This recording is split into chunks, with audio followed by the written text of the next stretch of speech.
शुभकामना बाबू की और बाबू के पूरे परिवार के। आइए अभी जैसे लोकगीत के सिलसिला के जो शुरू। हेलो, अगर मुस्कान जी और ज्योति जी मेरी आवाज को सुन पा रही हैं तो प्लीज मंच पे चले हैं। मुस्कान जी और ज्योति जी यदि आवाज सुन पा रहे हैं तो आप मंच पे चले हैं। हेलो, का हाल बा? ठीक बानी लो? मजा आओ तनु? आई भैया, हम सुनील कॉमेडी हंकारपुर, पोस्ट मुसहरी बाजार, जिला गोपालगंज के निवासी। ज्यादा टाइम ना ले, आज आप लोगों के आशीर्वाद से और आप लोगों के सपोर्ट से आज हमारे इंस्टाग्राम, फेसबुक, यूट्यूब पे वीडियो थोड़ा बहुत चलत अटे। सबसे पहले जितना भी हमार जनता जनार्दन आयल बनी लो, हमार माई बहन बेटी, हमार चाची, हमार भौजाई लो, हमार छोट भाई लो, जितना भी है कैमरा वाला भैया बनी लो, जो उनकी आज यहाँ के लोग के सपोर्ट से आज सब क्योंकि मोबाइल में हमार थोड़ा बहुत वीडियो चलता, तो स्टेज के माध्यम से जितना भी दर्शक बानी सबके एक बार पैर छू के प्रणाम करते नहीं, तो एक बार ताली बजा के हमरा का आशीर्वाद दे दे लो। तो प्रेम से बोलती साचे दरबार की।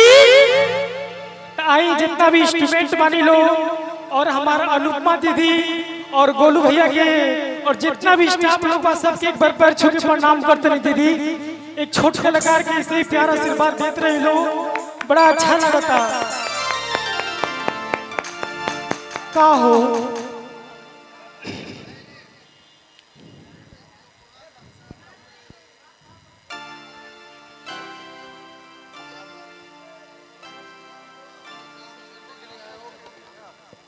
हेलो,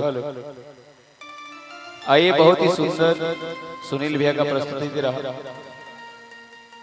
और आप सबों के बीच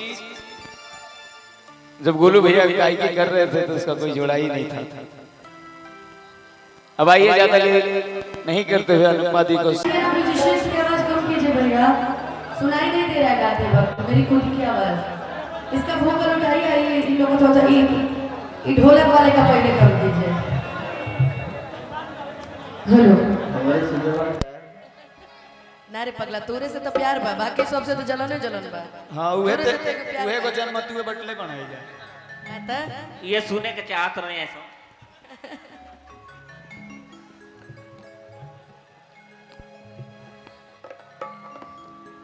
आई एगो सुहर से शुरुआत कल जाओ। अब कैसे के समय बहुत ज्यादा हो गए बटे ऐसे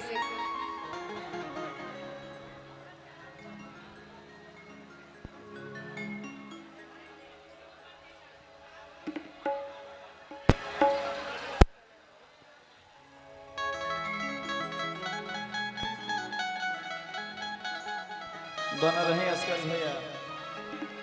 जन्मदिन के खास मौका, भगवान करे कि आध्या बाबू अपना जीवन में खूब तरक्की करे, खूब आगे बढ़े। अब माता रानी के आशीर्वाद पूरा परिवार पे बनल रहो। बबुआ बड़ा होके अपना घर परिवार के नाम रोशन करस। हम सभी कलाकार के तरफ से उनकरा के ढेर सारा शुभकामना।